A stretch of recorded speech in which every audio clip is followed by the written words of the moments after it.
Hey, morning everybody. It's 6:10 here in Ireland. I've been up since 4, usual crack, working on my website. And whatever long COVID did to me, I can only take so much screen time. And then I start to get really bamboozled and frustrated and everything else. So I decided to just leave it alone and shoot a bit of video.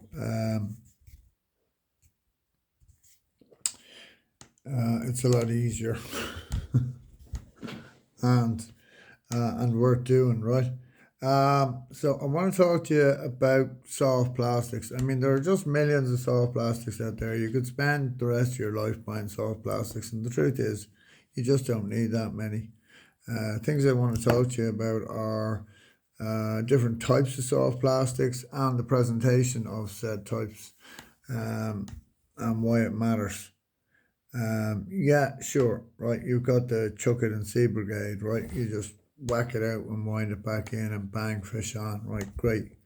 But what about when it gets tough, or what about when you're fishing a situation where the fish are hidden in the weeds and all of that, which is a lot of what I'm fishing, right?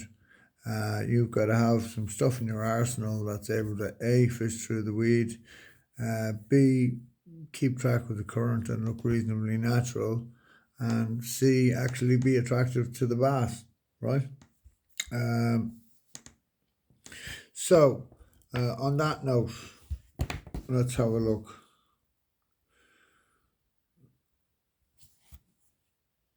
That's the 4.5 inch fat dual stick, my single favorite weightless soft plastic lure.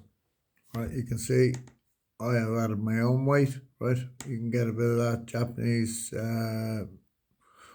wire or whatever from any of the big Japanese tackle dealers. You can also get it on Temu. It's a little bit crap. You have to be careful of what you buy or whatever. I bought some recently, came back, and it was just really, really thin and very difficult to, you're also going to need a small scales to measure how much you're putting on. But once you wind it on and super glue it down, it's good to go, right? So you can make your own weighted hooks, and you can make them to whatever weight you feel you need or whatever, which is what I do. On a straight cast and retrieve, that lure swims, right? It's actually designed to fish backwards. It's not a thing we really do here in Ireland, but that's what it's designed for, right? What they call back fishing in Japan. So it's you cast your lure and the lure falls backwards, so it's hooked the other way around, falls, swims down, fish grab it on the drop, right? It's a really good idea, actually, very clever. So whether you choose that or this, right, which is its big brother, the 6 inch dual stick that everybody knows about, that's rigged on a text poser hook. I really like that rig because, it's very little hook, right?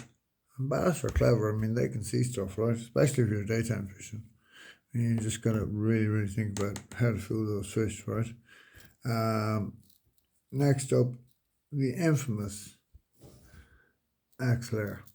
For some reason, this lure has gone out of fashion. I don't know what happened. I mean, this business of you've got to have this lure or that lure or whatever, it's absolute nonsense. That to me is the best sand eel imitation ever made.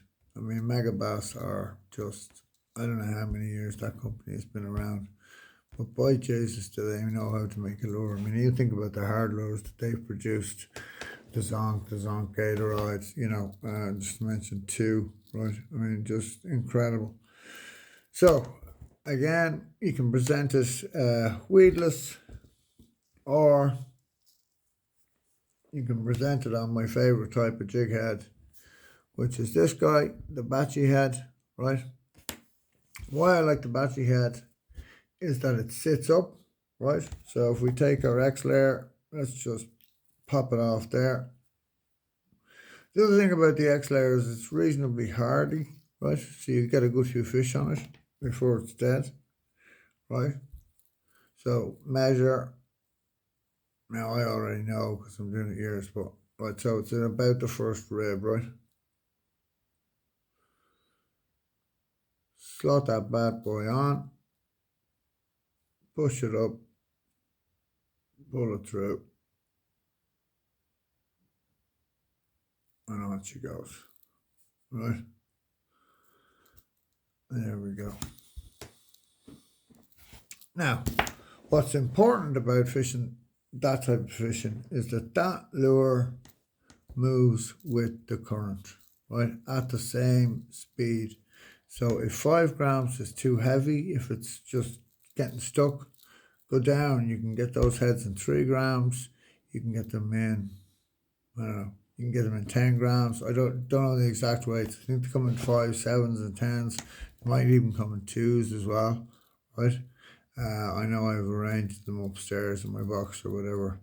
But the most important thing is that it trots at the same speed as the current, because otherwise bass are just going to be suspicious of it. They're going to be like, why is that moving faster or slower or whatever? And they'll turn away from it.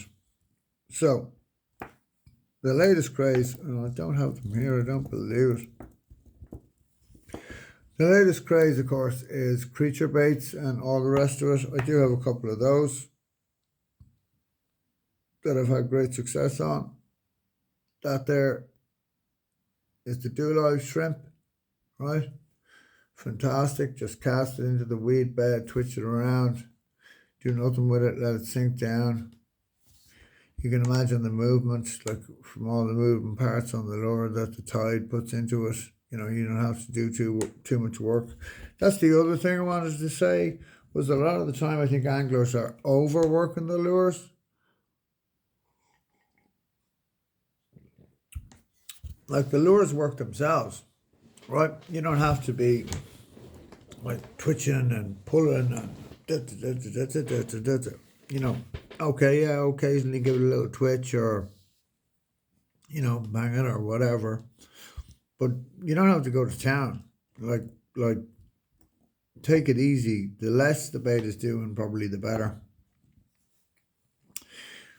This I want to show you is the 3-inch or 4-inch Dulo stick, right? So when the bait is small, let's match the hatch and get those Dulo sticks down in size. It's going to make a big difference to your fishing.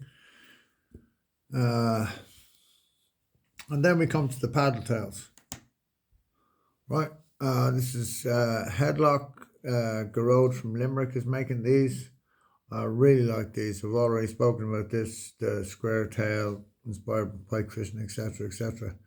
But these are very much for fishing fast current and rock marks and all the rest of it, and with a reasonably heavy jig head, getting it into the current and getting that lure to thump, right? I want to show you how small I will go at times, right? And that's a colour I love. It's called Gold Shiner, right? Most lure companies do it. It's got a kind of a black back, translucent belly with some gold flake in it. And you just throw that in and around the weeds or on the weed beds, pull it through and let the bass have a crack at it. So the next thing is colour. So let's just have a look at colours. Does colour matter? Well, the truth is, yes, it does. Why? I don't know. Truth, I don't know, right? Sometimes bass want really, again, this is a headlock lure, bass want really natural colours, right? They want the sand eel colours, right? Other times I found that they'll take nothing but pink, right? At night time, white seems to be the thing. Yeah, it works at night, but it's not the only colour that works at night. Yeah, I definitely fish white at night time, and I like white in my needles, but it's not the only colour. There's another colour that works extremely well at night, and that's on a Fox Rage head, which are actually really good value. They're really cheap and available in Southside Angling, right? That's where I got those anyway. I think it is. Yeah, it is. Ring Dave, he's a lovely fella. He'll sort you out. So those guys there in black, you can hear I've put that's actually a Foxy lure. Carl Fox made those. I put a little rattle in there for a bit of added attraction. And then you get colours like this. I mean, that looks like absolutely nothing that ever swam in the sea. Certainly not in Ireland. Unless it's some dude in a purple and pink wetsuit, right? You know. But does it work? Yeah, sometimes it does. It does. That changing colour can absolutely just, I don't know, whether it annoys them or what it does, but it switches them on and they hit it, right?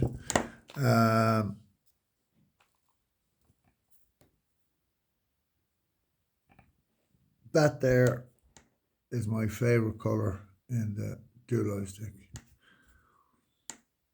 I think it's called Honey Shad or something like that. I'll find out for you and I'll tell you anyway, right? I fished them weighted and unweighted, but for me, they can't be beaten. They are the best soft plastic on the market by a long, long shot. Right, most versatile, caught more fish in them than anything else. Right, another presentation is your text poser head, right? Really useful when there's lots of weed around. Can bury in the slot. This is a really well made plastic lure, by the way. These are from Espetis, that Spanish company. Alright, this one has got a little shad tail. You can see it's got the ribs in the back here to give that tail a bit of extra movement. But it also comes in a fork tail version, which I don't have to hand, but I've had great success on. Another one of those with the rattle in. The infamous Lance from Michael from Evo Bass. I mean, just catches fish, right? Plain and simple. Catches fish, especially at night time. I won't leave home without one, right? Great lure. And that's pretty much it, right? When it comes to my soft plastic fishing, right? Finally, the one and only Savage Gear lure that I use soft plastic wise is this one, the paddle tail, and I use it rigged on a weedless hook. And the only reason I use it, I really didn't like them, but Charles Nelson changed my mind. I watched him catch a few fish on it, and it's the softness of it. It actually has quite a bit of movement. It is a good lure, so I was wrong. So I stand corrected, which I'm okay with. Again, you can see I have the sledger, right, for dribbling down through the current on a batchy head, right? Right, so that's it in terms of soft plastics. The fishing, I have no idea. The bass show and they disappear as quickly. Why? I couldn't tell you. I don't know. I do want to show you something actually. If I can get it now. Yeah. I don't know. Can you see that? And the light is making it impossible. Hang on, let me try and get it right with the light. Now you can see it. That was my sounder the other night, right? And that was one of the spots that had only a small few fish in it. We covered fish after fish after fish after fish, and they wouldn't touch a thing. Brad beat me, as he says himself, for the first time, which he seemed to take much glee in. Fair play to him. We're fishing together tonight, so he'll probably kick my ass again. God only knows. What was I going to say to you? Oh yeah, soft plastics. The dark sleeper and the sleeper gale, I don't have them to hand because they're in the back of the car. I was fishing them yesterday. Are extraordinary lures. I don't understand why they haven't caught on here, but they haven't, right? People don't like them. They're like, oh, what's that thing? I have done amazingly well on them. And the thing is, I have fished, like I fished a spot yesterday that is renowned for just snagging your lure and breaking your leader. And that sleeper gill just swam through it all, no bother. Absolutely no bother. Came back totally weedless. The other thing, I want to give you a little hint. Duo Realis pencil 110. If you haven't got one in your box, go get one. Honestly, just casts like a bullet and is an absolute fish caller. I like it in that colour there. Right, but you can get it in any colour you fancy, like as long as you're comfortable with it or whatever. Now that's rigged with trebles. I'm gonna rig it with singles once the kit arrives from JK Fishing or whatever to make assist hooks for the middle and etc etc. So yeah, that's pretty much it for this morning, folks. That's your bass tidbit for today. Oh, sorry, one more lure to show you that I really do like. I haven't caught on yet, but there's just something about it I really like, which is the pintail from Savage Gear. I think on certain days that's gonna do extremely well for me. I like the color. I like the color mix. I like the hook. It's well designed. I like the bit of weighting on it. So yeah, that's it. So other than that, folks, tight lines. Please keep commenting and stuff. I'm having trouble with my comments. I still haven't figured out. It keeps putting on these restrictions and stuff on me on YouTube. I will figure it out as I go. As I've told you before, I have problems with the internet and all that stuff. So, but I'll figure it out as I go. But tight lines, I wish everybody well, and we'll talk to you soon.